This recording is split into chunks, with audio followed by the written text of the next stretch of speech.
좀 타이트하게 수업을 당겨서 해야 될 것 같습니다. 네. 근데 얼굴로 직접 뵈니까 참 좋습니다. 너무 좋지요. 잘 지내셨나요? 네. 바쁘세요? 많이 바쁘세요? 괜찮으세요? 제가 제일 한가한 것 같아요. 다들 엄청 바쁘신데.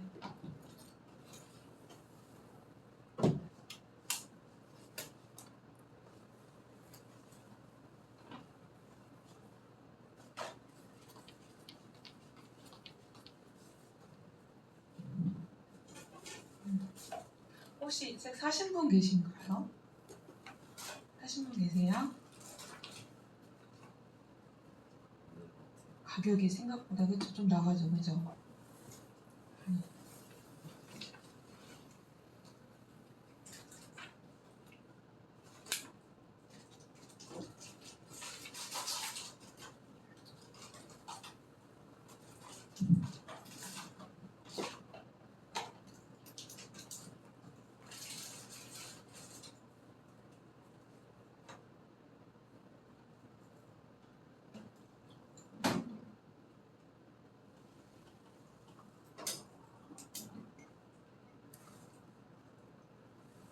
오늘 강다영님이 안 오셨네요. 네, 되게 쉬어가지고. 오히려 못 오시는구나. 애들이 그러시니까.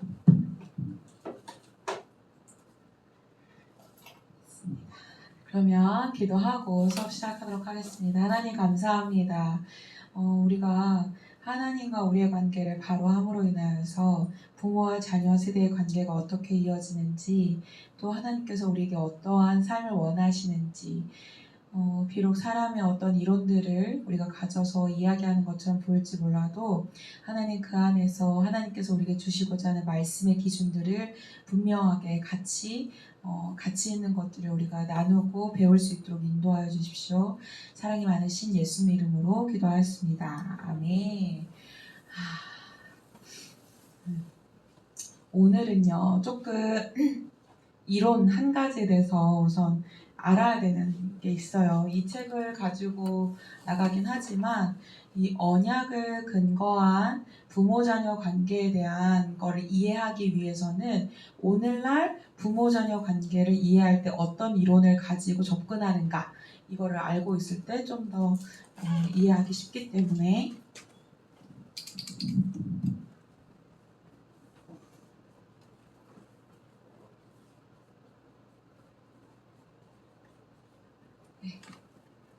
저희가 오늘 같이 나누고자 하는 이론은 대상관계 이론이에요.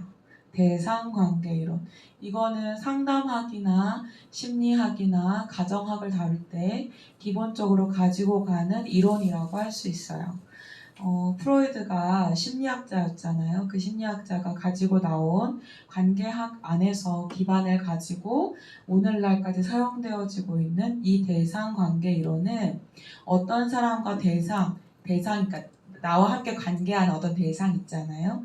그 대상과 내 관계가 어떻게 발현되는지, 어떻게 그것이 성인이 되어서까지 어떤 영향을 미치는지에 대해서 보여준 이론이라고 보시면 돼요. 이 대상관계 이론은 오늘날 오은영 박사님께서 많이 사용하시는 이론이라고 생각하시면 돼요. 예를 들어서 자녀가 부모와 함께 이렇게 살 때 여러 문제들을 만나게 되잖아요. 그런 문제를 해결하려고 들여다보니까 엄마나 아빠가 어렸을 적에 나의 원 가정 안에서 경험한 불안적 애착이라든지 여러 가지 어려움들을 겪었던 것이 그대로 자녀 세대에게까지 이어져 오더라. 이런 것도 대상관계 이론 안에서 설명할 수 있고, 또 하나는 가스라이팅 있잖아요. 가스라이팅도 이 대상관계 이론에서 이해할 수 있습니다. 여러분 혹시 가스라이팅을 당해보셨거나 남에게 하신 적이 있으신가요? 후자는 좀 아니었으면 하고, 혹시 전자 혹시 있으신가요? 네, 저는 경험이 있어요. 네, 전 제가 당해본 경험이 있어요. 그때 당시는 제가 가스라이팅을 당한다라는 생각을 할 수 없었던 게 이런 용어 자체를 막 일반화시켜서 사용한 적이 없었을 때예요. 그때가 2010년, 2011년 이때거든요. 네. 근데 그때 제가 가스라이팅 당했다는 사실을 한 2020년쯤 돼서 제가 내가 그때 가스라이팅을 당했던 거였어 라고 인지가 되더라고요. 그래서 가스라이팅은 뭐 되게 유별나게 엄청 큰 사건으로 이어진다기보다는 고립되는 것으로부터 시작돼요. 나의 관계가 많은 사람들에서부터 고립되는 것. 우리 부모와의 관계에서도 고립되고, 내 친구들 관계에서도 고립되고, 나랑 관계하는, 나의 대상되는 한 사람과 유일한 관계를 맺음으로써 들리는 말이나 나에게 명령하는 것들이 내 삶의 행동으로 나타나게 되는 것. 네, 그것이 바로 가스라이팅이라고 할 수 있습니다. 그래서 제가 당했을 때는 너무나 왜 개구리를 미지근한 물부터 넣어서 뜨거운 물이 그때까지 끓인다고 하잖아요. 튀어나오지 않게. 그것처럼 제가 경험한 거예요. 가스라이팅을. 아주 천천히 제가 모르게 제가 편안함을 느끼는 어떤 수준에 도달했을 때는 더 이상 거기서 나오지 못하는 저의 태도와 감정 상태를 제가 경험한 예, 그런 걸 한번 경험한 적이 있어요. 그때 당시에 제가 저의 삶을 돌이켜봤을 때 제가 한국에 없었어요. 우선. 한국이 아니라 외국에 있으니까 자연스럽게 제가 주변으로부터 이제 고립이 되죠. 그리고 제 주변에 외국인들이 되게 많았어요. 한국인들은 거의 없었어요. 그러니까 언어적인 제약도 있고요. 또 그 안에서 재정적인 어려움도 있는 거예요. 제가 평소에 편안하게 쓰던 뭐 커피 사 먹고 친구들 만나고 이랬던 금액이 다 이제 좀 제한하게 되죠. 제한하게 되니까 만나는 뭐 외국인들도 점점 줄어들고 한두 명만 저랑 매일같이 만날 수 있는 구조가 되는 거예요.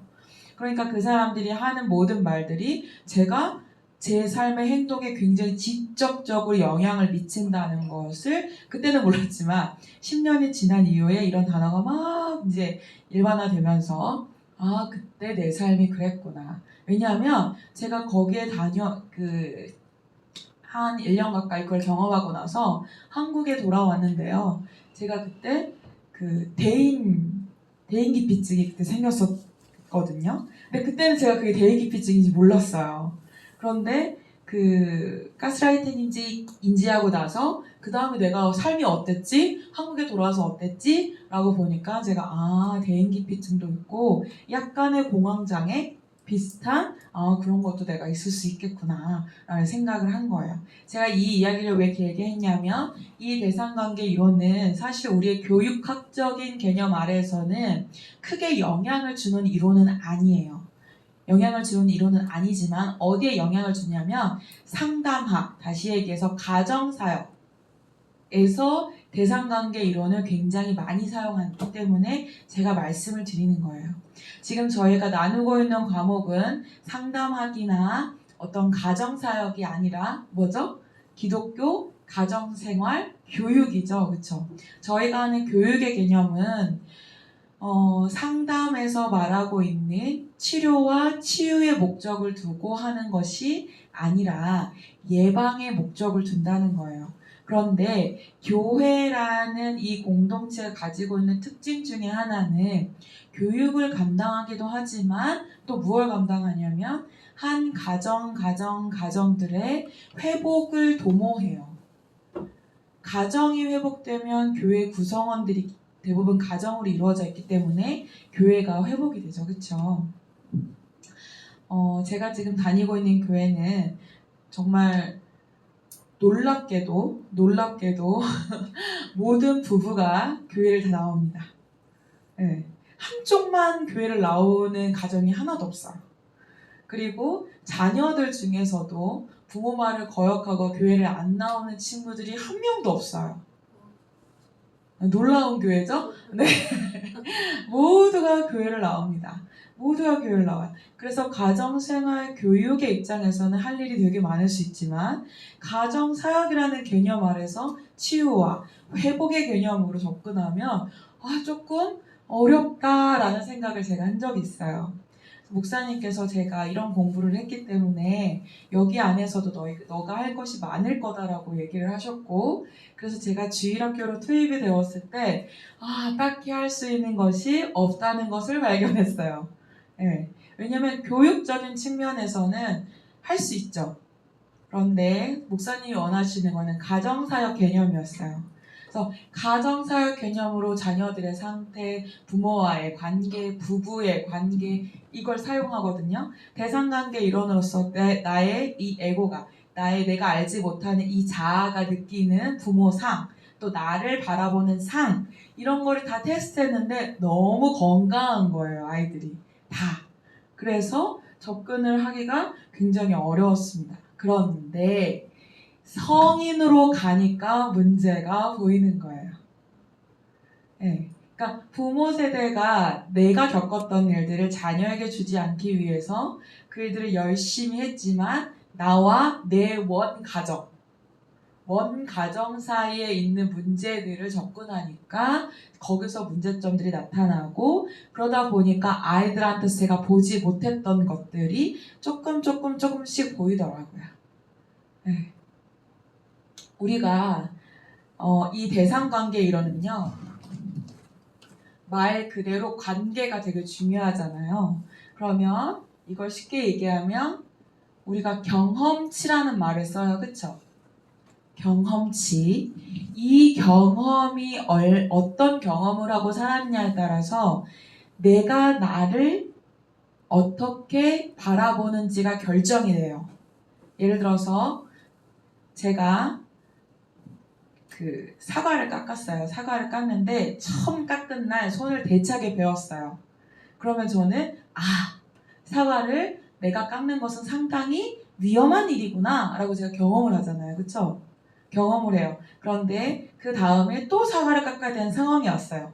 그러면은 그 사과를 덥석 잡아서 깎기보다는 어떻게 하면 내 손을 베이지 않을까를 고민하게 되죠. 그게 바로 이 경험이고 관계라는 개념이에요. 내가 A라는 사람을 만났어요. 만났는데 이 사람이 나를 너무 불편하게 해. 너무너무 불편하게. 내가 이 사람을 만나서 내가 불편하게 느끼는 게 뭐지? 라고 봤더니 이 사람이 너무 시끄러운 사람인 거예요. 만나서 헤어질 때까지 말을 끊지를 않아. 다다다다다다다다. 나는 말이 너무 많은 사람이랑 만나면 내가 그걸 힘들어하는구나 라는 걸 캐치하는 거예요. 그럼 나는 어떤 사람이다? 칼을 잡을 때 능숙하지 못하기 때문에 나는 사과 깎을 때 조심해야 되는 사람. 또 나는 말이 많은 사람들과 관계할 때 힘듦과 어려움을 느끼는 사람. 그러면 그 사람한테는 단둘이 만난다기보다는 두세 명을 함께 끼워서 만나야 내가 이 사람과의 관계가 원활할 수 있구나 라는 걸 생각할 수 있죠. 그걸 바로 경험치라고도 하지만 우린 여기서 그걸 관계라고 한다는 거예요. 네. 우리가 어떤 사람을 만났냐에 따라서 나의 표상을 생각할 수 있어요. 내가 내 대상, 내가 만나는 그 어떠한 사물, 공간도 대상에 들어가거든요. 교회에 와서 편안함을 느끼는 사람도 있지만 교회에 와서 불편함을 느낄 수 있는 사람들도 있어요. 그렇죠? 그러니까 내가 처해진 환경과 상황의 경험치가, 그런 관계들이, 그런 실상의 어떤 연습들이 나의 삶의 어떤 태도나 일들을 결정하게 된다. 이게 대상관계 이론의 넓은 의미에서 설명을 드리는 거예요. 네. 저는요, 하늘을 이렇게 바라보면, 제가 오늘 새벽에 이제 새벽 예배를 가면서 하늘을 딱 봤는데 하늘이 너무 예쁜 거예요. 그때가 6시쯤 되었을 때인데요. 아주 빨갛지도 않고 아주 핑크빛도 아닌 그 중간 어떤 색깔로 구름이 차차차차차 계단처럼 착착착착 이렇게 되어 있는 거예요. 그래서 너무 이쁘다, 너무 이쁘다. 근데 제가 어제 저희 옆집에 이사 오는 관계로 차를 저희 집 앞에 대지 못하고 좀 멀리 냈어요. 멀리 내서 제가 사진을 막 찍으면서 오다가 제가 주차한 데보다 훨씬 멀리 간 거예요. 훨씬 멀리 가서 늦었어! 그러면서 막 뛰어와서 이제 이렇게 했거든요. 제가 하늘을 이렇게까지 좋아했던 사람은 아니었어요. 매일같이 하늘 보면서 예쁘다, 좋다, 멋지다 이렇게 했던 사람이 아니었는데 어느 날부턴가 하늘을 좋아하게 된 거예요. 그 어느 날의 기준이 저한테 굉장히 명확해요. 그 경험이. 그것이 저에게 경험치가 됐고 저 홀로 하늘을 보는 하늘이라는 대상에 대한 이 관계가 좋은가요? 긍정인가요? 부정인가요? 긍정이죠. 네. 이 날이 저한테 왜 선명하냐면 제가 주일학교 아이들의 설교를 2015년쯤에 한참 할 때 저희 조카들이 되게 어렸어요. 그러니까 저희 조카들이 이모 하늘을 봐. 왜 하늘 왜? 그랬더니 하늘이 마치 구름이 많은 걸 보니까 예수님이 저기 중에 어떤 구름을 타고 오실까 생각해봐 이러면서 저한테 하늘을 봐 이렇게 얘기하는 거예요. 너무 이쁘죠? 네. 그래서 하늘을 보면서 그러게 저 구름 타고 오실까? 저 구름 타고 오실까? 와 저거는 구름이 하트 모양 같네? 이러면서 1시간 넘게 그 놀이터에서 누워가지고 하늘 구경을 했던 기억이 있어요. 그러니까 저에게 그때부터는 하늘은 어린아이부터 노년에 이르기까지 우리가 기다리는 메시아가 오실 방향성인 거예요. 하늘로부터 오시는 그분을 기다리기에 그 하늘은 우리에게 너무나 가깝고 사랑스럽고 기대되고 하늘의 변화가 궁금한 신앙인이 되는 거죠. 그게 바로 대상 관계 이론, 관계 대상 이론. 바꿔도 되거든요. 이것이 우리에게 굉장히 중요한 의미로 자리 잡게 한다는 거예요. 이 포인트가. 저희 아버지는요, 저희 엄마랑 되게 달라요. 저희 아버지랑 어머니가 있어요. 이 사이에 4명이 태어났어요. 1, 2, 3, 4. 저는 이 중에 4번이에요. 네. 저희 큰오빠는 저보다 14살이 많고 작은 오빠는 12살이 많고 언니는 저랑 4살이 차이가 나요. 그러니까 저는 완전히 늦둥이에요. 그래서 저희 엄마는 벌써 84이에요. 나이가. 완전 상할머니시죠. 네. 그런데 저희 아빠는 아빠 1,000원만 라고 얘기하면 왜? 라고 물어보세요. 왜? 나 자 사야 되는데 1,000원이 필요해. 그래. 자가 얼만데? 자 500원. 그럼 너는 1,000원이 필요한 게 아니라 얼마가 필요하냐? 500원이 필요해. 근데 500원이 왜 더 붙어서 나한테 말을 했어? 그래서 뭐 가면 더 사고 싶은 게 있지 않을까? 라고 얘기하면 아니 진짜 사고 싶은 걸 명확하게 해서 아빠한테 얘기해줘야 돼. 이런 게 저희 아빠 스타일이에요. 그러니까 아빠 지갑에서 돈을 꺼낸다는 건 프리젠테이션이 분명해야 돼요. 아빠 이걸 하고 싶고요. 이렇게 해서 이렇게 하고 이게 진짜 필요한 이유는 이 이유 때문이에요. 이걸 이렇게 사용해야 되고 저렇게도 사용하기 때문이에요. 그럼 저희 아빠는 야, 그 자 아빠가 줄게 하실 수 있는 분이거든요. 저는 12cm, 15cm 자를 갖고 싶은데 저희 아빠는 30cm 자를 가지고 오실 수 있는 분이기 때문에 왜 15cm 자가 필요한지까지도 말해야 되는 사람이에요. 네. 그리고 그걸 끝까지 들어요. 저의 프레젠테이션을 끝까지 들어요. 그래? 그렇구나. 끝까지 들어요. 그러니까 분명하지 않으면 지갑이 안 열리는 스타일. 저희 엄마는 엄마 1,000원만 왜? 자 사야 돼. 그래? 그러면 얼마가 나오게요? 2,000원이 나와요. 맞아요. 저희 엄마는 2,000원을 주시는 사람이에요. 혹시 몰라. 너가 거기 가면은 너가 생각한 가격보다 더 비쌀 수도 있고 혹시 몰라. 너가 깜빡하고 그동안 못 샀던 게 보일 수도 있어. 그러니까 너는 더 가져가서 그 물건을 사도록 해. 이런 스타일이에요. 그럼 저는 뭔가 사러 가고 싶어요. 문구사에. 그럼 누구에게 갈까요? 엄마에게 갑니다. 엄마라고 가게 되죠. 네. 그게 아빠와 저의 관계고요. 그것이 엄마와 저의 관계예요. 그런데 만약에 저희 엄마 아빠 둘 다 저희 아빠 성향으로 저를 가르쳤다면 제가 저희 자녀들에게 혹은 다음 세대 아이들을 가르칠 때 어떻게 가르칠까요? 육하원칙이 분명하지 않으면 일을 진행할 수가 없는 거예요. 여유나 어떠한 그 아이들이 느끼는 마음의 풍요로움을 제가 결코 줄 수 있는 영역이 못 되는 거예요. 어찌 보면 분명하고 깨달아야 되고 아주 자로 재듯이 딱딱 떨어져서 가야 되는 일에는 도움을 줄 수 있을지 모르지만 그 아이들의 삶에 어떤 부요나 풍요나 여유나 그것을 가르칠 수 있는 방법이 제게 없었을 거예요. 그래서 양쪽에서 아주 그런 거를 잘 받았습니다. 그런데 저희 첫째, 둘째 이 오빠들은 이 첫째, 둘째 오빠들의 성향은 아빠 쪽이 거의 없어요. 거의 없어요. 어디냐면 여기에요. 다 엄마 쪽 성향이에요. 다 엄마 쪽. 저희 셋째 언니는 어디 성향이 있냐면 아빠를 콕 찍고 엄마한테로 간 성향이에요. 콕 찍고 엄마한테 간 성향이에요. 그럼 저는 어떤 성향인 것 같아요? 엄마? 아빠? 네. 저는요, 아빠의 위쪽에 있어요. 네. 저는 아빠보다 극심하게 분명히 맞아떨어져야 되는 성격이에요. 그러니까 1번, 2번, 3번이 막내인 저를 대할 때 편했을까요? 불편했을까요? 네, 상당히 불편합니다. 상당히 불편해요. 그래서 저의 20대까지는요, 저는 시간을 5분 단위로 짰어요, 계획을. 그렇게 사는 게 맞는 줄 알았어요.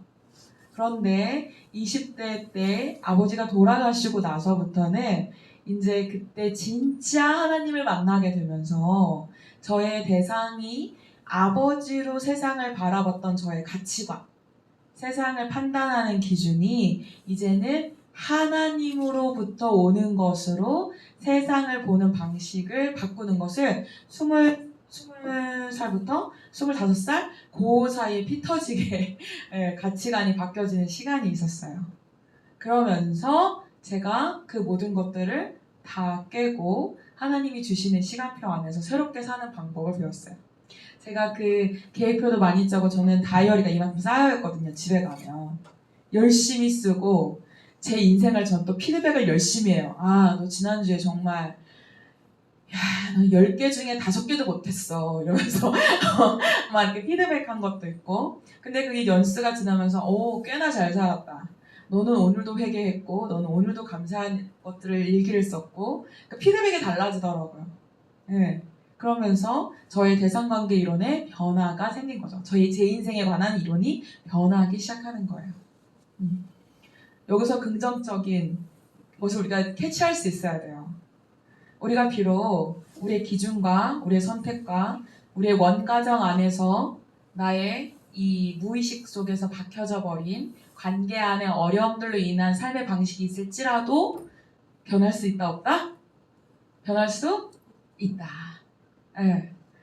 자녀들과 혹은 내가 회사에서 아무리 이직을 해도 계속 부딪히는 사람들이 있어요. 첫째 자녀는 편한데 둘째 자녀는 불편한 사람이 있고요. 네. 자녀 자체가 불편한 사람이 있어요. 자녀는 너무 좋은데 가까이 했을 때 뭘 해야 될지 모르시는 분들도 있어요. 그런 것을 잘 살펴서 돌이켜보면 내가 어렸을 때 한 가정 안에서 나에게 가장 많이 영향을 주는 사람이 누구죠? 아빠, 엄마.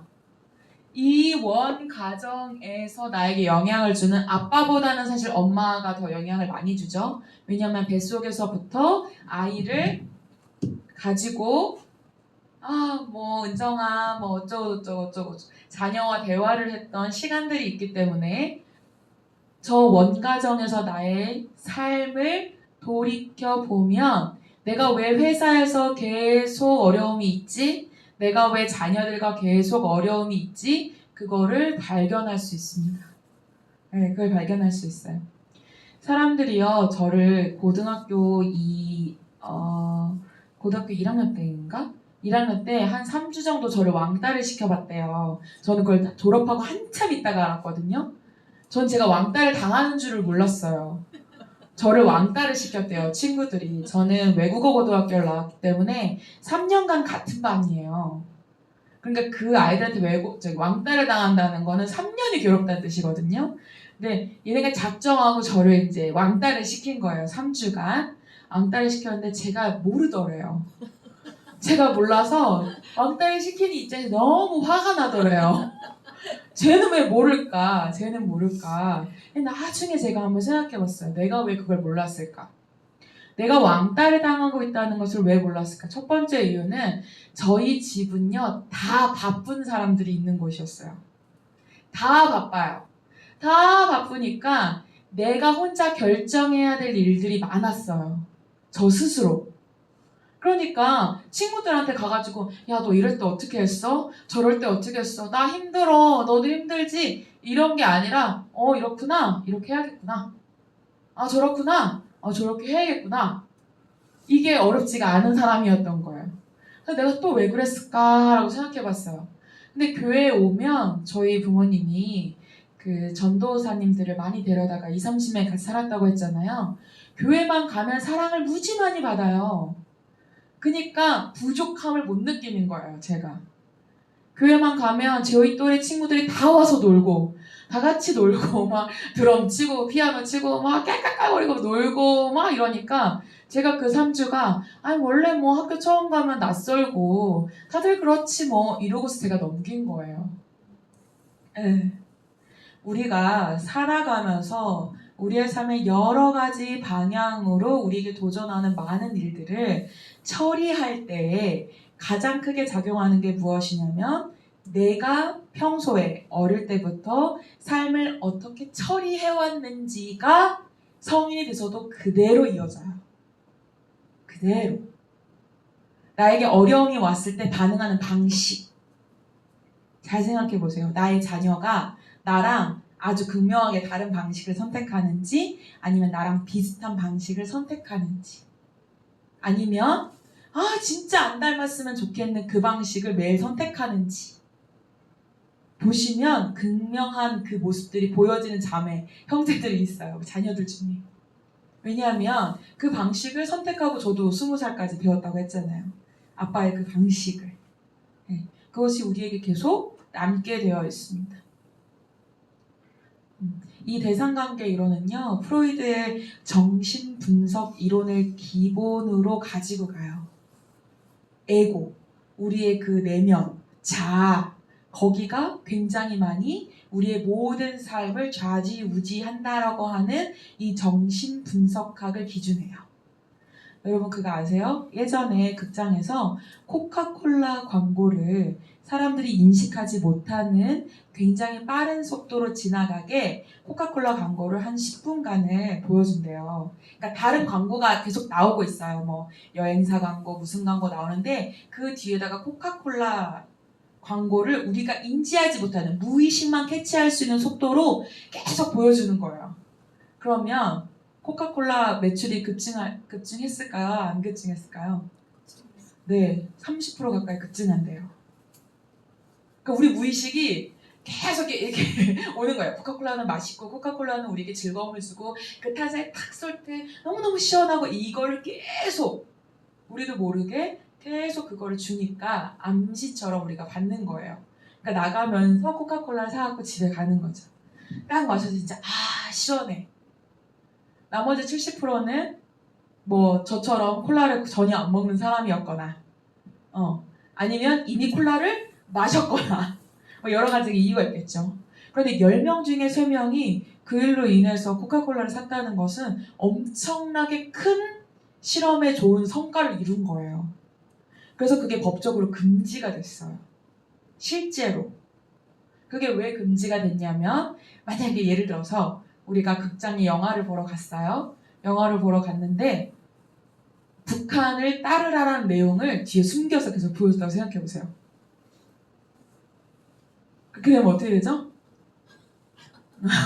우리 마음 어딘가 모르게 네. 이미 성인이 되어서 구별할 수 있는 사람들을 제외한다 하더라도 극장에 돈 제일 많이 갖다 주는 나이대는 몇 살이죠? 10대, 20대죠? 우리 친구들이 그 사상을 그대로 받아들일 수 있는 걸 열어주기 때문에 그걸 법적으로 다 금지해버렸어요. 네. 그렇지만 저는 이것이 법적으로 금지되어 있지만 여전히 그 방법이 사용되고 있다고 느껴요. 네. 드라마나 영화나 CF나 연극이나 여러 가지 매체들을 통해서 우리는 세뇌당할 수 있기 때문이에요. 이 모든 것이 우리의 생각에 이 깊은 내면의 것들을 자꾸 건드려주는 거예요. 자꾸 건드려주는 거예요.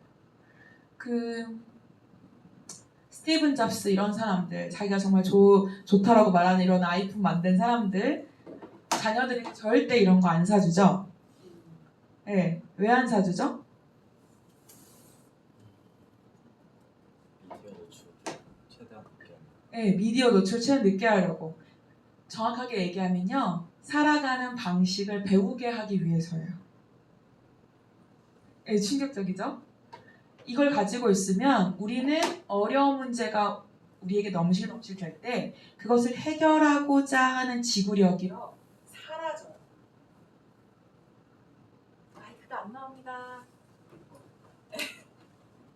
해결하고자 하는 지구력이 굉장히 줄어들고 사라져요. 저희 교회 아이들만 보더라도 뭐 이건 어떻게 생각해? 너네 그거 한번 알아볼래? 라고 하면 제일 먼저 인터넷을 딱 켜가지고 다다다다다 검색해서 선생님 그거 이거예요. 정답을 딱 내요. 정답을 내요. 책을 펼쳐보거나 내가 그것을 해결하기 위해서 노력하는 시간을 가지지 않아요. 그러니까 실제로 아이폰을 만들거나 굉장히 놀라운 이 네트워크 상황을 다 아는 사람들이 그걸 자녀들에게 주지 않는 이유는 그저 여기서 말하고 있는 여러 가지 메시지들을 아이들에게 듣지 못하게 하는 것도 있지만 그것뿐만이 아니라 살아가는 방식을, 이 경험치를 주기 위해서라는 거예요. 네. 이 경험치를 주기 위해서. 혹시 여러분은 자녀들이 어렸을 때 무언가를 궁금해하면 도서관에 아이손을 잡고 가서 도서관에서 1시간이고 2시간이고 같이 책을 열어보신 기억이 있으신가요? 있으신 분 혹시 있으세요? 네.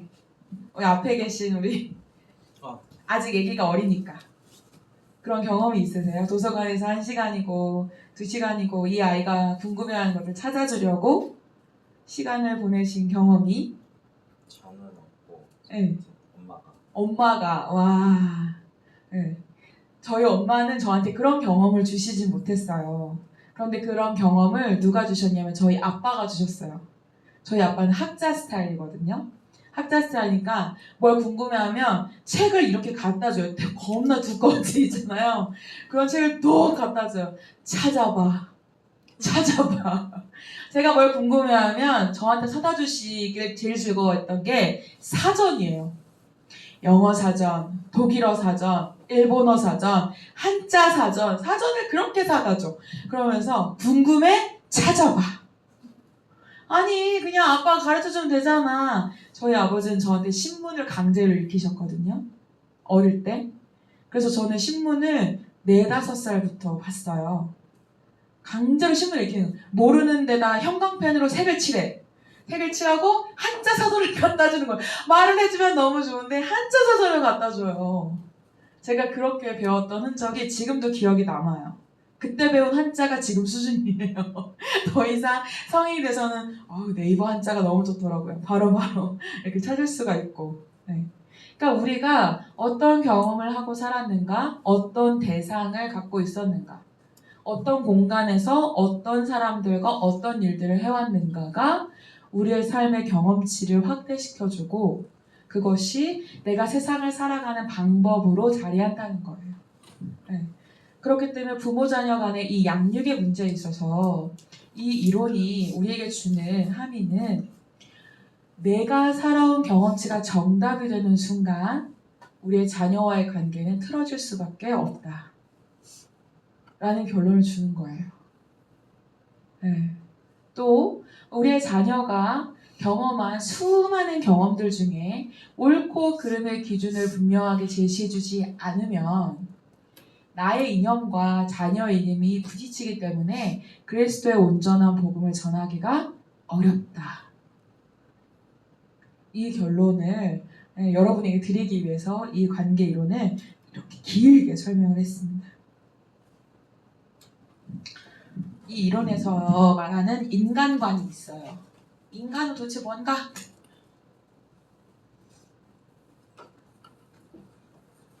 인간이 도대체 뭐지? 라는 질문에 여기서는 대상 관계 이론이기 때문에 인간은 관계 지향적 존재라고 정의를 내렸어요. 이 이론에 입각해서 인간을 설명할 때 관계 지향적 존재. 그렇기 때문에 우리는 의미 있는 관계를 맺지 못하면요, 살아가는 방법을 얻을 수가 없어요. 의미 있는 관계. 어떤 관계죠? 내가 결혼을 했어요. 남자와 여자가 만나서 결혼해서 이것이 부부라는 의미를 줘요.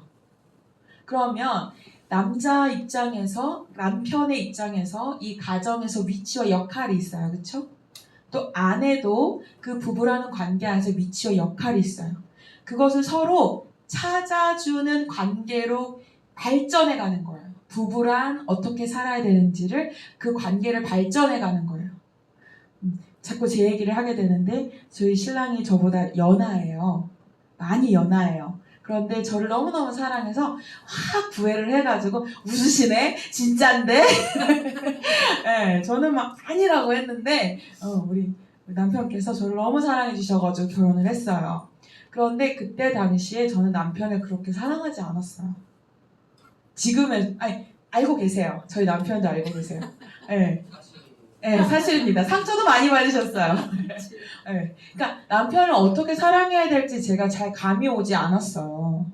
그러니까 제가 막 좋아져서 결혼한 게 아니라 여기서 막 좋다고 오니까 오 이렇게 밀리다가 결혼을 한 거라서 이걸 잘 모르겠는 거예요. 그래서 책임을 우리가 많이 생각했지 우리 관계 안에서 사랑을 생각한 건 아니에요. 그런데 결혼을 하고 나니까 저 사람은 얼마큼 저를 좋아하는지 잘 모르겠어요 지금. 근데 저는요 마음이 엄청나게 커지고 있어요. 지금도 커지고 있어요. 왜냐하면 의미 있는 관계라는 걸 매일 발견해요. 아, 내가 나됨이 되고 저 사람이 저 사람됨 되는구나. 하나님 안에서 우리를 하나의 공동체로 부르셔서 언약을 드러내길 원하시는구나. 이게 너무 자주 느껴져요. 그래서 가끔 이런 얘기하면 다들 싫어하시는데 저희 신랑이 이제 퇴근하고 이렇게 올 때 제가 바깥에서 가끔 이렇게 서 있을 때 이제 보잖아요. 그러면은 주님이 오시는 것 같아요. 되게 기뻐요. 주님이 오시는 것 같아요. 되게, 매일 그런 건 아닌데요. 그런 날들이 있어요. 되게 의미를 계속 경험하는 거예요, 제가. 네. 사람은 관계 지향적 존재이고 의미 있는 관계를 가질 때 우리가 자기 자신이 누구인지를 알아요. 상대에 대해서 깨달음이 있을 때 내가 누군지를 알고 또 내가 어떤 사람인지 깨달음이 있을 때 상대에 대한 이해도가 생겨요. 그러니까 관계라는 것을 우리에게 뗄래야 뗄 수가 없다. 우리는 관계 지향적인 인간이기 때문이다. 또 여기서 인간관 두 번째는 우리를 주관적 존재라고 봐요. 한 사람을 객관화시킬 수 없어요. 정은정은 동그라미다. 정은정은 세모다. 정은정은 네모다. 라고 말할 수 있는 어떤 존재가 아니라는 거예요. 왜냐하면 내가 만난 다양한 사람들, 내가 경험한 다양한 일들, 내가 경험한 공간들. 저는 되게 특이한 이력을 가지고 있어요. 중학교 때는 영어를 너무 좋아해가지고 영어에 푹 빠져 살다가요. 고등학교를 이제 영어를 살려서 외고를 갔어요. 근데 외고에 가서는요, 과학 실험실에서 살았어요. 너무 재밌는 거예요. 그래서 맨날 과학하고, 그거 다 캐브하는 데 가가지고, 막 그런 거 보고, 너무 신기하고, 막 징그러워서 막 이러면서도 그 해부실에 계속 들어가서 보고, 그래서 거기서 상을 받아서 생명공학과를 갔어요. 되게 희한하죠? 문과로 가서 생명공학과를 갔어요. 생명공학과를 가서 의사가 되고 싶어서 전과를 준비하던 중에 저희 아버지가 돌아가셔서 제가 일을 할 수밖에 없는 상황이었어요. 열심히 일을 하고 그 다음에 제가 선택한 거는 노래예요. 음악. 인문학이었다가 그러니까 문과였다가 이과였다가 이제 예체능 넘어오는 거예요. 네.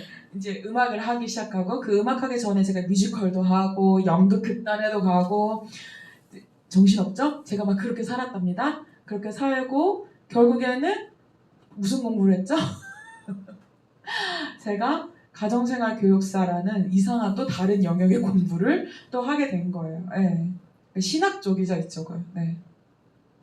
제가 경험한 이런 다양한 영역에서의 경험이 사실 저는 되게 나는 무엇 하나도 온전히 한 것이 없다라는 생각을 되게 자주 했었는데요. 제가 오늘날에서 깨달은 건 그 수많은 만남의 장을 통해서 하나님이 저의 학문을 굉장히 넓혀주셨다는 걸 제가 경험해요, 요즘에. 네. 그러니 우리를 어떠한 이렇게 정의를 내릴 수 있는 것을 생각했을 때 사람을 A는 B다라는 것으로 한 사람을 정의 내릴 수는 없다는 거예요. 우리는 관계지향적이면서 동시에 주관적 존재이다. 또 하나는 환경 속의 존재예요. 우리가 어디에 있냐에 따라서 그것이 우리의 삶을 결정하는 많은 방향성을 제공해요. 저희 오빠 2명 같은 경우는 저희 엄마의 영향을 엄청 많이 받았어요. 그러니까 엄마가 A는 A고 B는 B야 라고 하면 그것이 이제 진리가 된 사람들이에요. 그래서 옛날에 송골매라 그랬나? 그 무슨 가수 테이블 듣다가 저희 오빠가 걸린 거예요. 저희 엄마한테.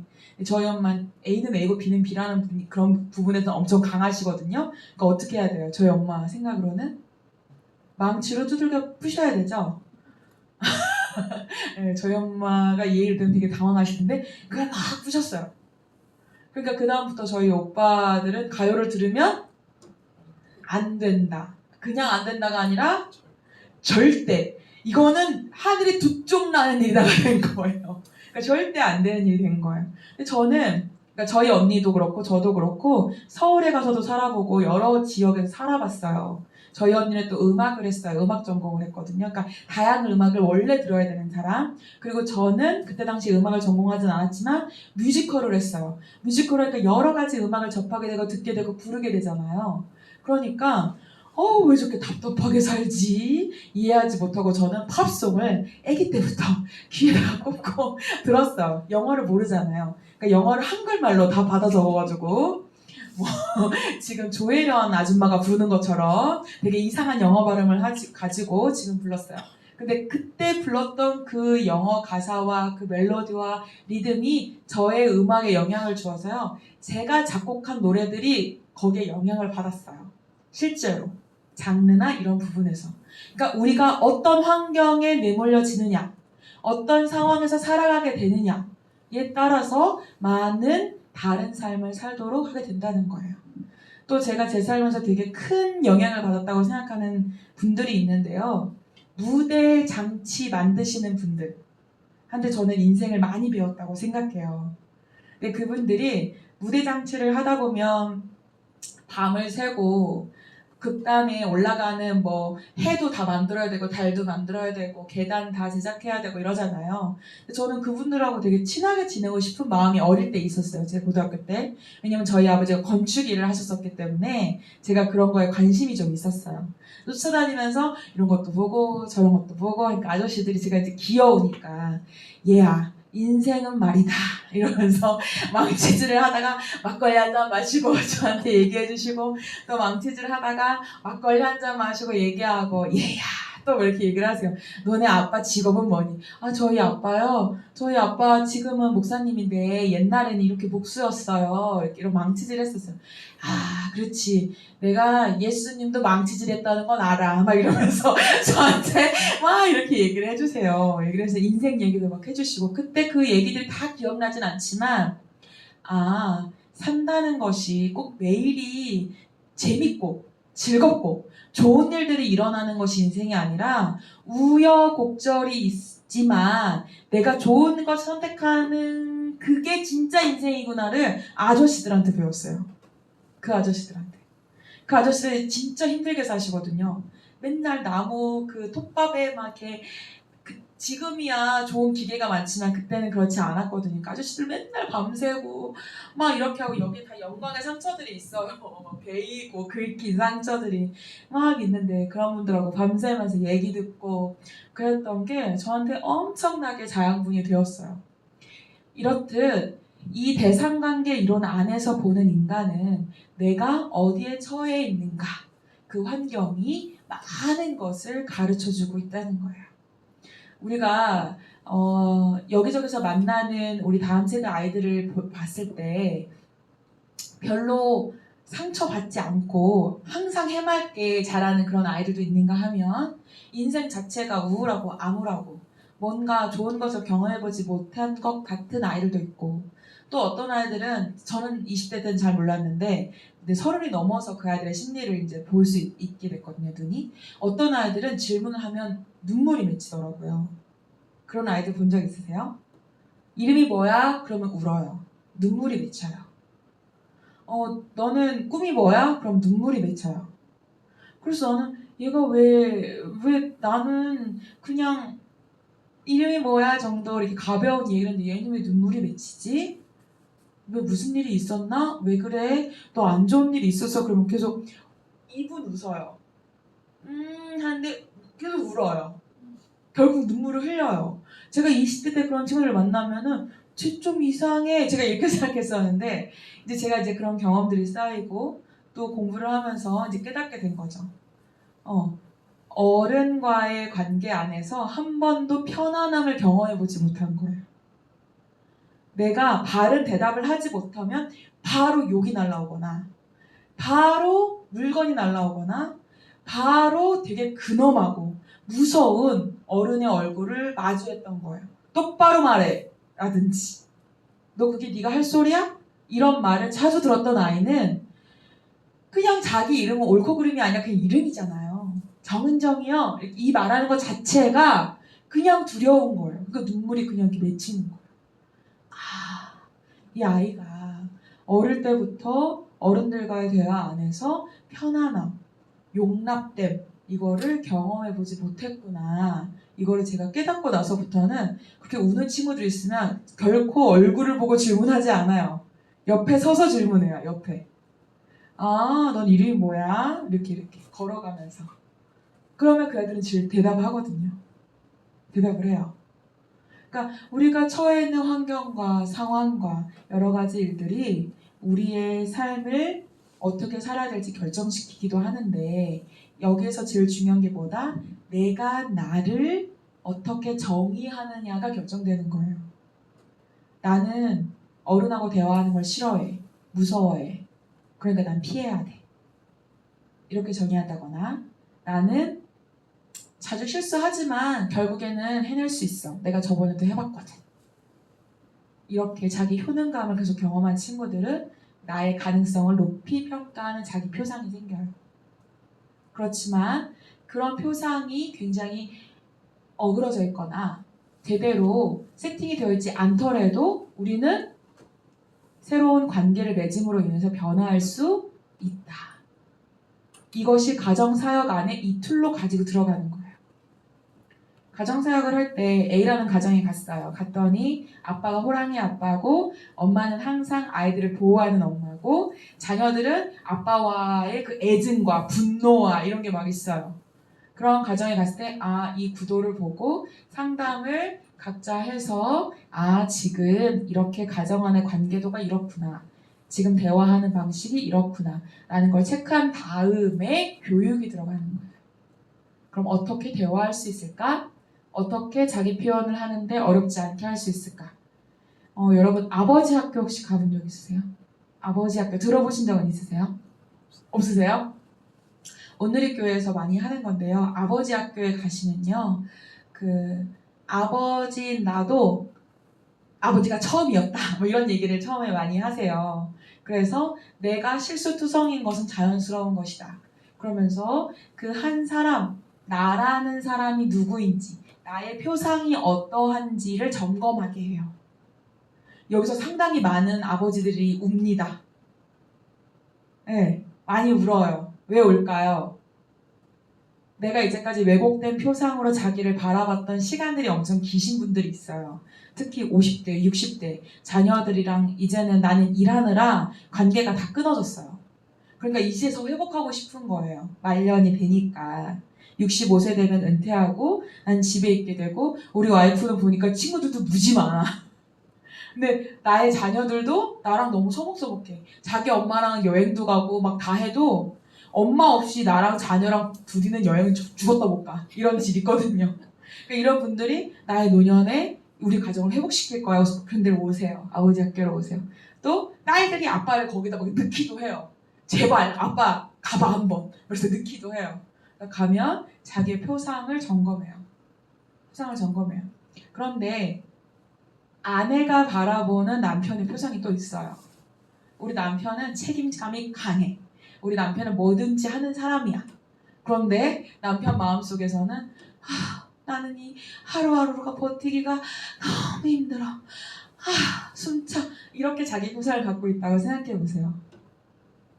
엄청 힘들겠죠? 그 부부가. 이거를 발견하게 도와주는 거예요. 그럼 그 관계가 개선이 될 방향성을 잡을 수가 있어요. 그런데 내가 바라보는 그 사람은 절대 그렇지 않아라고 생각했던 그 사람이 절대 그런 사람인 것을 끝까지 모른다면 아니 이제까지 잘해와놓고 이제서 왜 그래? 이렇게 된단 말이죠. 네. 그래서 자기 표상을 이해하는 것은 매우 중요하다. 그리고 내가 나의 표상을 온전히 보지 못하면요, 내가 나의 아내, 나의 자녀 또한 바라보는 것이 상당히 어렵습니다. 상당히 어려워요.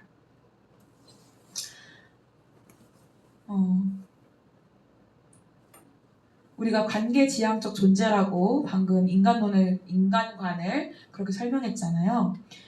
거기 안에 그 기본적으로 바탕이 깔려있는 욕구가 관계 욕구예요. 관계 욕구. 우리는 늘상 누군가 관계를 하고 싶어 해요. 그런데 이 관계 욕구가 해결이 안 되면 사람은 우울감에 빠져요. 그리고 관계를 하더라도 의미 있는 관계를 하지 못하면 사람은 자기 자신이 무엇을 좋아하는지, 무엇을 싫어하는지, 내가 뭘 원하는지 알지를 못해요. 제가 가끔 권사님들하고 대화하다 보면 권사님은 뭐 좋아해요? 음식 뭐 좋아해요? 라고 물어보면 어떤 권사님은 나는 간장게장이랑 밥 3그릇은 먹지 이러는 권사님이 있는가 하면 어떤 권사님 저는 다 좋아요 이렇게 하는 권사님이 있어요. 네, 그쵸? 어떤 분은 자기가 좋아하는 게 뭔지 잘 알아요. 권사님 스트레스 받으면 어떻게 하세요? 그냥 그렇지 이렇게 하시는 분이 있는가 하면 난 스트레스 받으면 집을 막 청소해 그냥 막 여기서부터 여기까지만 막 계속 닦아 이러시는 분들도 있어요. 이게 표현을 잘하고 못하고의 어떤 모습일 수도 있지만 자기를 진짜 잘 아는 사람과 자기를 진짜 잘 모르는 사람의 반응일 수도 있어요. 우리는 관계 욕구가 늘 있는데 의미 있는 관계를 못하는 거예요. 남편하고도 의미 있는 관계를 못하고 자녀에게도 내가 책임을 지는 개념이지 자녀와도 의미 있는 관계를 갖지 못해요. 그러면 내가 뭘 좋아하는지 뭘 싫어하는지 내가 어떤 삶을 원하는지 나의 비전이 무엇인지 잘 알지 못해요. 그래서 교회에 있는 수많은 권사님들이 엎드려서 기도할 때 자기 자녀와 남편을 위한 기도는 수두를 빽빽하게 잘하셔도 지금부터 자신을 위해서 기도하세요 라고 하면 회개 이상은 나오지 않아요. 우리 전은사님 뭘 제일 좋아하세요? 음식 중에? 김치요. 김치를 제일 좋아하세요? 뭘 제일 좋아하세요? 커피. 뭘 제일 좋아하세요? 다 먹어요? 다 먹어요. 뭘 제일 좋아하세요? 다 좋아해요. 뭘 제일 좋아하세요? 매콤한 거 좋아해요. 매콤한 거죠. 뭘 좋아해요, 저희 신랑? 지금 피자가 먹고 싶어. 지금 피자 먹어요. 네, 저한테 누가 뭘 제일 먹고 싶어? 오늘 점심 뭐 먹고 싶어? 라고 물어보면 저는 화가 나요. 그냥 대충 이렇게. 저한테 식사는요, 남을 대접할 때 쓰는 도구예요. 우리가 일상을 맛있게 먹고 어떻게 하기 위한 게 아니라 그냥 남을 대접하는 용도로 제가 음식을 선택해왔기 때문에 뭐 먹고 싶어? 너 먹고 싶은 거. 뭐 먹으러 갈까? 너 먹고 싶은 거. 그럼 어떻게 너는 맨날 먹고 싶은 게 없대. 저는 맨날 이래요, 저희 친구들이. 그러면 저는 가다가 저 집이 좋겠다, 저 집이. 보이는 첫 번째 가게. 저 집이 좋겠다, 저 집이.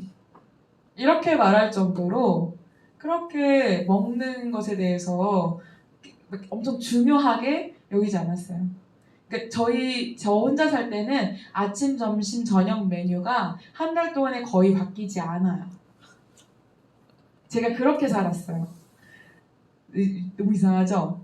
제가 아침에는 뭘 먹었냐면 떡을 먹었어요. 떡 아니면은 물 아니면 커피. 거기서 도는 거예요. 떡은 한 번에 이렇게 한 반말 맞춰요. 냉동실에 넣어요. 저녁에 꺼내놔요. 아침에 그걸 먹어요. 그게 저의 일상 중에 첫 식기니에요. 점심 뭐 먹었을 것 같아요? 네? 아니요. 점심은요. 커피를 먹습니다. 점심은 제가 제일 좋아하는 카푸치노를 먹어요. 저녁은 뭘 먹었을 것 같아요? 저랑 만나는 그 사람이 먹고 싶은 거. 네, 제가 그렇게 살았어요. 10년 가까이를요. 10년 이상하죠, 저. 제가 그렇게 살았어요. 그러니까 뭐 점심에 다른 메뉴를 먹은 건 제가 다른 사람이랑 같이 밥 먹은 거예요. 그렇지 않은 이상은 메뉴가 안 바뀌어요. 카푸치노. 왜냐면 그 점심시간을 사수해야 돼요. 저만의 어떤 휴식 같은 시간이기 때문에 카페에 가서 카푸치노 마시면서 너무 좋다. 제가 이렇게 시간을 버는 그런 타입이었거든요. 직장 다닐 때도 그랬고 그냥 개인으로 제가 사업을 할 때도 그랬고 제가 그 시간을 그렇게 지켰었어요. 지금은 저희 남편은 한 끼 한 끼가 너무 소중하신 분이에요. 한 끼 한 끼가 너무 소중해. 저는 그래서 마트를요 일주일에 막 3-4번씩 가요. 네, 왜냐면 한 끼 한 끼가 너무 소중하시니까. 아침에는 사과를 잘라서 세팅을 해서 드셔야 되고 계란도 삶아야 되고 점심에는 회사에서 드시고 오셔서 얼마나 감사한지 몰라요. 그리고 저녁에 오면은 찌개도 끓이고 밥도 하고 반찬도 하고 너무 힘든 날에는 제일 좋아하는 치킨, 족발, 피자 이렇게 드시면 되니까 그렇게 해가지고 저희가 5년째 지금 제가 그렇게 살고 있습니다. 네. 근데 신랑이 출근하고 제가 혼자 집에서 밥 먹는 날엔 메뉴가 지금 똑같아요. 근데 생각해보세요. 뭘 것 같아요? 저의 점심. 카푸치노 아니에요. 결혼을 하니까 저를 위해서 매일 10,000원 가까이 쓰는 게 아깝더라고요. 희한해요. 그래서 그렇게는 못해요. 그러니까 저는 집에서 제가 제일 편하게 있는 식재료를 렌지에다 돌려서 고추장에 비벼서 밥을 먹어요. 매일 비빔밥 먹어요. 매일. 매일. 1년 365일 비빔밥이에요. 네. 제가 다른 사람을 만나지 않는다면 똑같습니다. 네. 그러니까 우리가 살아온 환경과 결정하는 모든 방식들이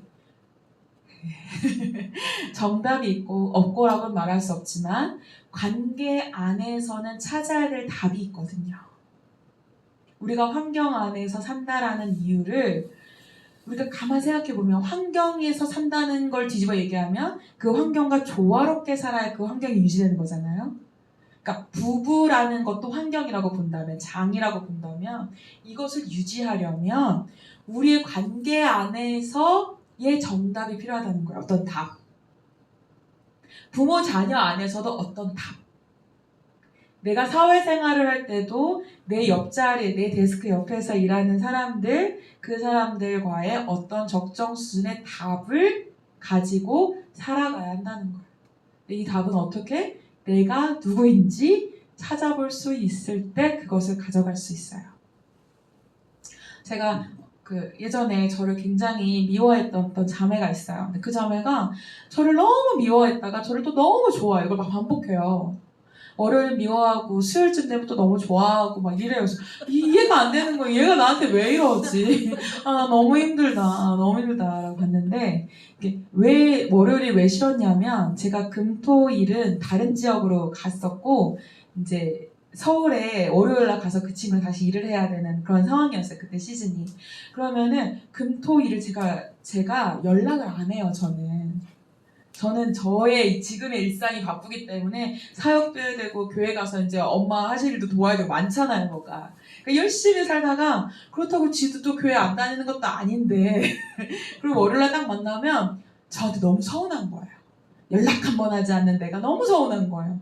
그러니까 막 뾰루퉁해가지고 월화를 저를 막 긁어요. 그 다음에 월화를 같이 시간을 보내면 수요일에 다시 마음이 풀어지는 거예요. 그래서 수, 목, 금요일 오전까지 너무 친한 사이를 언니 막 난리가 나는. 근데 금요일에 저를 언니 잘 다녀와 하면 또 금, 토, 일 지나면 월요일 또 막 긁어요. 저를. 그래서 처음에 제가 몰랐다가 이제 그 반년 정도 저도 참 둔해가지고 반년 정도 지나서 깨달은 거예요.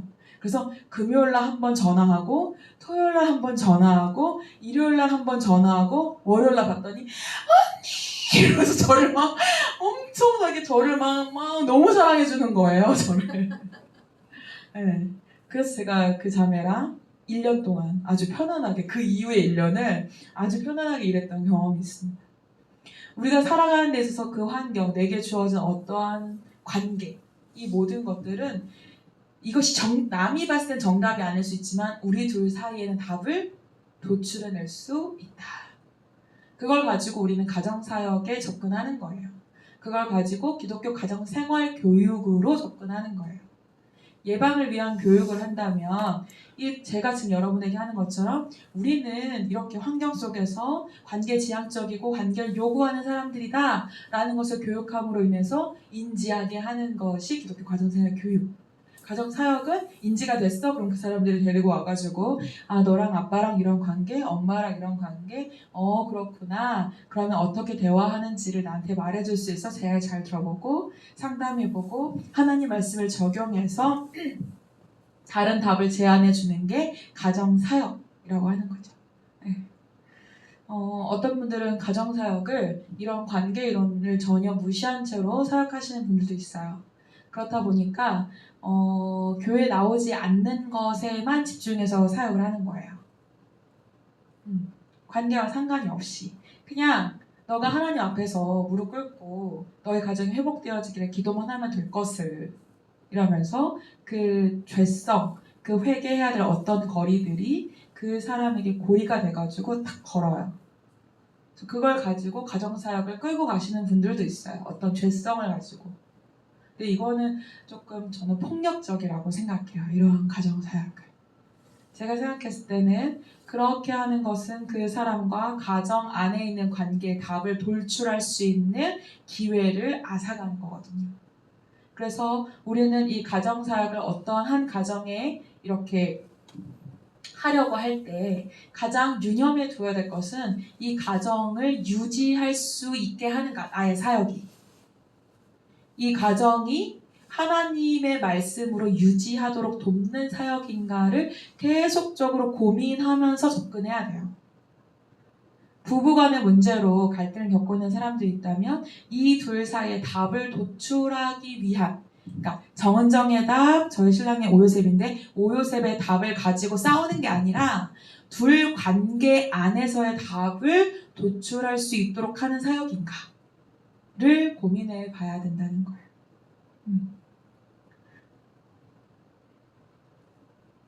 그렇게 되면 우리는 이 대상관계 이론을 통하여서 우리 가정 안에 있는 여러 가지 어려움들이라고 얘기할게요. 병이라고는 얘기하고 싶지 않네요. 여러 가지 어려움들, 이제 그런 것들을 좀 치료하고 치유하는 방향성을 잡도록 해준다는 거예요.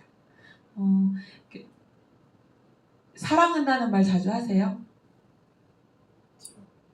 잘 못해요? 사랑한다는 말이 어려우세요? 아니면은 굳이 해야 되는지 잘 모르겠다라고 생각하세요? 좀 표현하기가 좀 쑥스러워서 보통 이걸로 하고. 카톡으로. 필요하다고 느끼세요? 그렇구나. 사랑한다는 말 자주 하세요? 자주 안 합니다. 그럼 자주 들으시나요? 아내분에게? 저보다는 더 듣는 것 같아요. 그렇군요.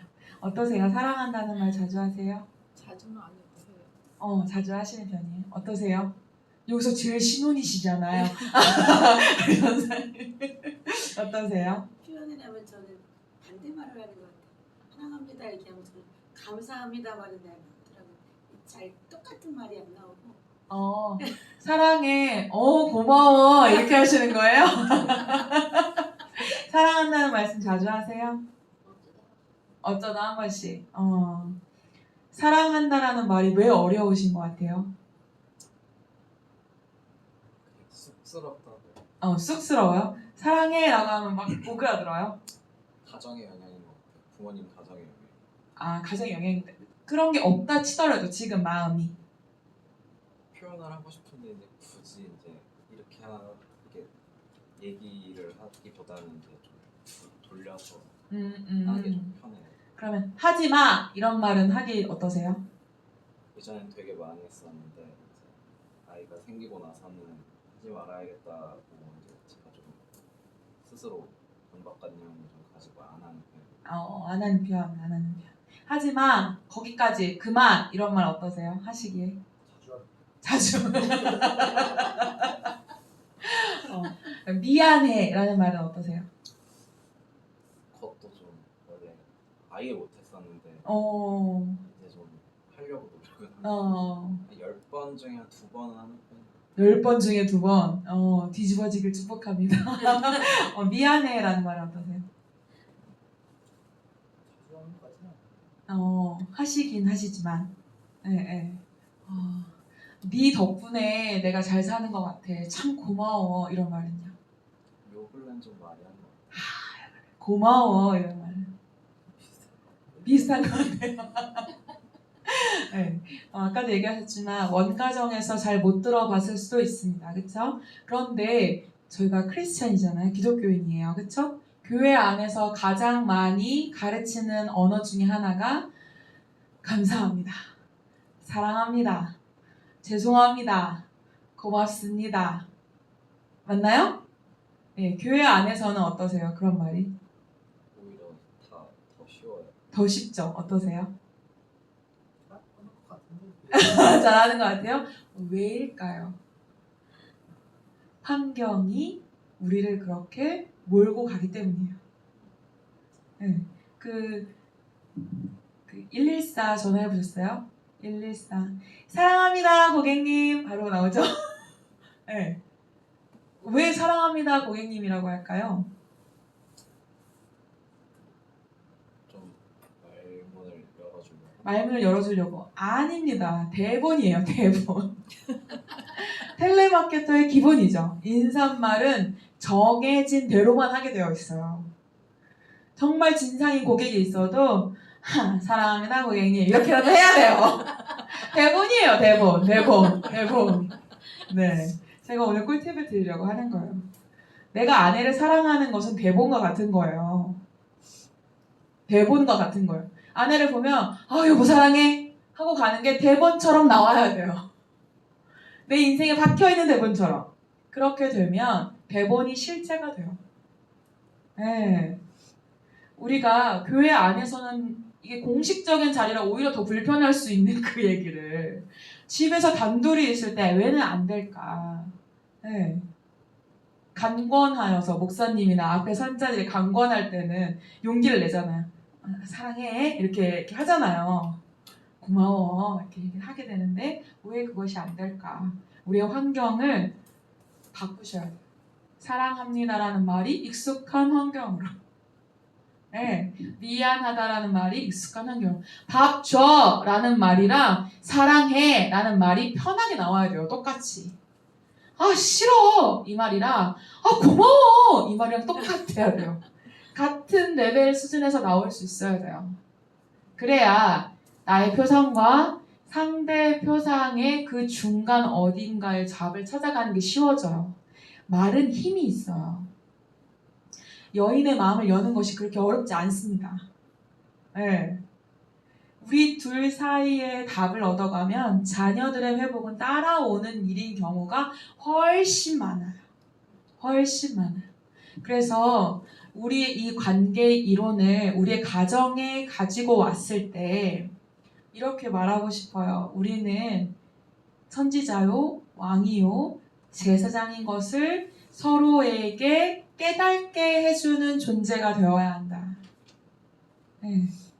내가 왕으로서 왕비로 대하고 선지자 대 선지자로 대하고 제사장 대 제사장으로 부부를 세팅하는 거예요. 그러면 내가 왕이고 왕비예요. 왕비를 막 이렇게 할 수 있나요? 한 나라의 왕비인데, 그쵸? 그럴 수가 없죠. 또 제사장이 받아야 될, 선지자가 받아야 될 대접이 있잖아요, 그쵸? 그들의 어떤 존중, 예의 이런 게 있잖아요. 그럼 내가 아내를 대할 때, 하나님이 내게 허락하신 선지자라는 것을 기억하고 대하는 거야. 밥 줘, 사랑해, 이게 동시에 나올 수 있어요. 그러면 그렇게 할 때 우리는 관계를 새롭게 하는 거예요. 이 대상과 이 환경을 뒤집어 엎는 거예요. 그냥 내가 편하게 막 할 수 있는 우리 집이 아니라 하나님이 허락하신 이 가정 안에 선지자 2명을 세우신 거예요. 환경을 바꿔야 돼요. 환경. 내 마음속에 세팅을. 그럼 그 선지자를 대할 때 선지자님 수고하셨어요 오늘. 우리 자녀들을 돌보느라 하나님의 말씀을 가지고 자녀들을 대하느라 수고하셨습니다. 여보 수고하셨습니다. 선지자님 수고하셨습니다. 나가셔서 그렇게 일을 하느라 수고하셨습니다. 선지자로 대하는 거예요. 또 제사장으로 대할 때는 어떻게 하나님의 말씀대로 살아내느라 그 제단을 올려드리느라 고생하셨습니다. 고생하셨습니다. 거기서 둘 사이에 답을 찾아가는 관계를 맺어갈 수 있게 되는 거예요. 되게 어려운 것 같지만 상당히 쉽습니다. 하면 괜찮아요. 하면 괜찮습니다. 네, 하면 괜찮아요. 그러니까 대사라고 생각하셔야지 이거를 막 마음까지 가져오지 마세요. 아직은 대사예요. 그냥 대사. 내 아내가 걸어온다.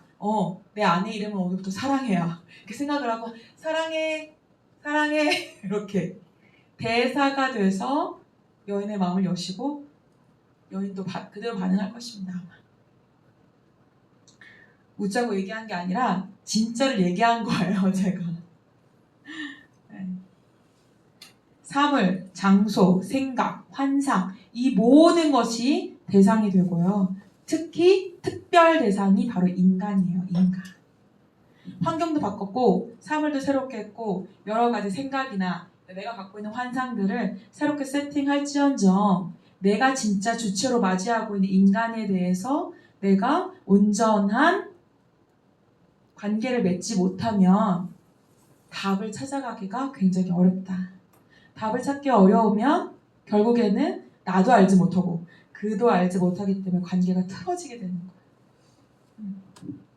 그래서 우리는 이 대상인 저희가 지금 부모 자녀 관계잖아요. 근데 부모란 무엇인가에 대해서 돌이켜보건대 부모이기 전에 부부라는 사실을 깨달아야 되는 것. 그래서 우리가 부부를 어떻게 서로 대하고 존중하는가. 이것은 상당히 많은 의미를 가지고 있다는 거예요. 갑자기 부모 역할로 들어갈 이유가 없어요. 부부가 돼야지 부모가 되거든요. 부부의 역할로서 서로를 바라볼 수 있고 각자의 표상을 설명할 수 있으면 부모가 되어서도 어렵지 않아요. 그런데 부부일 때 자기의 표상과 상대의 표상이 분명하지가 않아요. 우리 남편이 어떤 사람인지, 내가 어떤 사람인지, 우리의 관계를 어떻게 유지하고 나가야 되는 답을 가져가지 못하면 우리는 부에서 그 과제를 수행하지 못했기 때문에 부모가 되어도 그 과제를 이어서 간다는 것은 굉장히 어려운 문제가 되는 거예요. 그래서 상담을 아무리 받으러 가도요. 부모로서 처음부터 상담을 하진 않아요. 어느 지역을 가서 상담을 받아도. 왜냐하면 부모가 시작점이 아니기 때문이에요. 둘이 만나서 이루어진 일에서 첫 번째는 부예요. 부에 대한 이해가 있을 때 우리가 부모로서의 역할을 감당할 수 있다.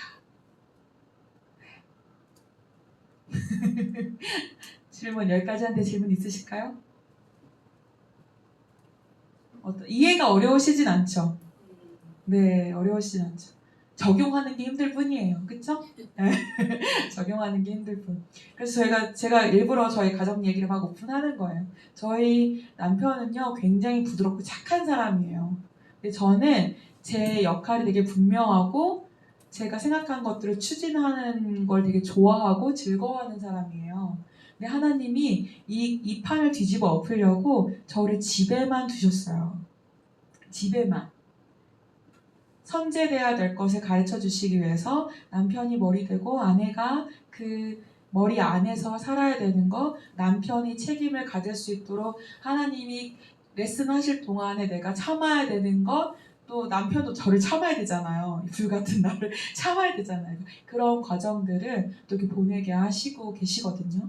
근데 저보다 더 선배님들이시니까 그동안에 저보다 더 많은 경험치가 있어서 그 수많은 데이터를 통해서 본인의 표상을 한번 점검해 볼 때 더 분명한 변화를 겪을 수 있다는 거예요. 네. 저희는 아직 연차가 짧습니다. 연차가 아주 짧아요. 저희 엄마가 84시라고 했잖아요. 근데 저희 아버지가 50대 때 돌아가셨거든요. 아니 60 다들 60대 때. 그러니까 그때까지도 저희 엄마랑 아버지는 잘 못 맞췄어요. 제 기억에. 잘 못 맞추셨던 것 같아요. 거의 엄마가 아버지를 맞추려고 노력하셨던 것 같아요. 그러니까 답을 잘 도출을 못 하신 거죠. 그렇다 보니까 저희 아빠로부터 그 받았던 모든 불편함들이 지금 오빠들이 여전히 있는 거예요. 그런 것들이. 왜냐하면 오빠들도 그 답을 해결하는 연습을 못했기 때문에 아빠 살아계셨을 때 그것이 여전히 남아있거든요. 그런데 본인들이 또 가정을 꾸려가면서 비슷한 문제들을 또 경험하는 거예요. 그 비슷한 문제를 경험하면서 자기의 표상을 또 찾아가는 중이고요. 저희 오빠가 저보다 14살이 많으니까 지금 벌써 이제 손주도 있어요. 자기 딸이 결혼해가지고 막 애도 있고 막 이렇거든요. 그 조카들이랑 저랑 같이 컸어요. 같이 커가지고 이제서 오빠들이 하는 얘기를 들어보면 아 오빠가 답을 되게 많이 도출했구나를 제가 느껴요. 이전에는 도출하지 못해서 되게 힘들어했던 것들을 오빠가 상당히 많이 뛰어넘었구나를 제가 느끼거든요. 네. 그러니까 여러분들은 데이터가 지금 많이 차곡차곡 쌓이셨잖아요. 네, 이제 반전의 때가 오고 있습니다. 네, 그래서 이 교육이 여러분의 가정에 꼭 필요한 교육이 되었으면 좋겠어요. 네. 자, 여기까지 오늘은 하도록 하겠습니다. 네, 너무 빨리 끝내서 죄송해요. 제가 그 약속을 그렇게 잡는 바람에 제가 이 오늘 준비한 내용에 대한 자료는 파일로 해서 여러분들에게 보내드리도록 하겠습니다. 그래서 좀 더 글을 좀 읽어보시고 제가 이 내드린 과제가 있잖아요. 여러분들 그 이 책 과제 낸 거 여러분 전달 받으셨죠? 책 얘기는 안 하셨는데 교수님. 아니 얘기했는데 제가 뭐라고 했냐면 제가 이 책에서 지금 발췌한 내용들 더하기 제가 많은 논문들을 추려가지고 지금 섞어서 지금 쉬운 단어로 바꿔서 메시지를 하는 거거든요. 지금 티칭을 하고 있어요. 그러니까 그것들을 잘 요약해서 자기만의 노트화 시킨 레포트를 내시면 돼요. 그런데 책을 사시면 조금 편하게 쓰실 수 있으시니 책을 한번 사시면 어떨까라고 제안을 드리는 겁니다. 그게 언제까지죠 교수님?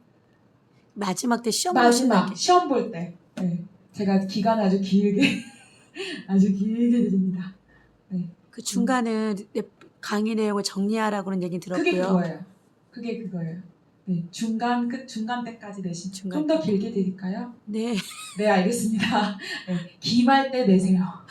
기말 때까지 내시면 되겠습니다. 정리도 하고 시험도 보고. 그건 다시 한번 전선에서 상의해 볼게요. 네, 왜냐하면 레포트가 계속 일찍 내시는 분들은 빨리 내시고 더디게 내시는 분들은 너무 기한이 오버돼서 내시어가지고 제가 형평성을 두기가 상당히 어렵습니다. 그래서 네, 부탁드립니다. 네, 형평성 안에서 이것들을 진행할 수 있도록 레포트가 들어오는 걸 좀 보기 위해서 기말 전주까지 기말 전주까지 리미트를 걸어서 레포트를 받아볼게요. 근데 숙제가 너무 점수를 낼 수가 없는 상황이다 라고 하면 시험을 봐야 돼요. 네, 시험을 보지 않아도 되겠다 하면 이제 거기서 점수를 내도록 하겠습니다. 여러분 시험을 보지 않으려면 레포트를 내셔야 됩니다. 네, 그렇게 해서 진행을 하시면 좋을 것 같습니다. 질문 있으실까요? 괜찮으세요? 네. 아, 감사합니다. 그럼 기도하고 마치도록 하겠습니다. 하나님 감사합니다. 우리에게 하나님과의 관계를 바로 잡을 수 있는 기회를 허락하여 주시고 그래서 하나님이 우리에게 주신 그 언약이라는 정답지를 가지고 우리가 서로가 서로를 대할 때 그 정답지에 가까이 가져가는 관계 안에 답을 도출해 나갈 수 있는 하나님 그런 가정들, 그런 부부들, 그런 부모 자녀 관계를 주님 새롭게 하여 주시옵소서. 아멘. 살아계신 예수 그리스도의 이름으로 기도하였습니다. 아멘. 감사합니다. 감사합니다. 아, 너무 짧았어요.